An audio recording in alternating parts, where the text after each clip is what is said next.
Everything that you need to assemble the hose is contained into the box.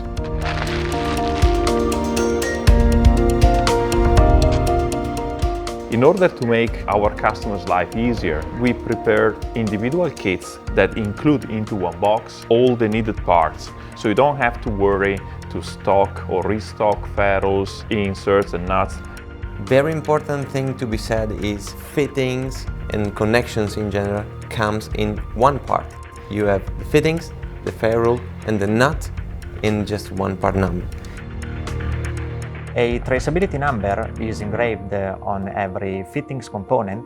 This number engraved is linked to the batch number imprinted on the boxes, and this allows us to retrace all the history of the product.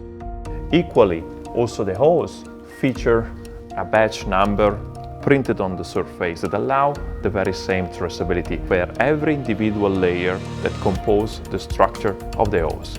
So every individual assembly has these special label that carry the part number, the description, the barcode, customer part number, and also the batch number.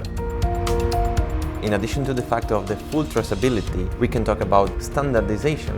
OEMs can use a specific part number for an already assembled connection. They can trace it in the warehouse, they can trace it according to the production of a particular unit. This specific assembly can be used on different units, something that cannot be done with a rigid copper tube that must be specifically welded and bended for every single unit.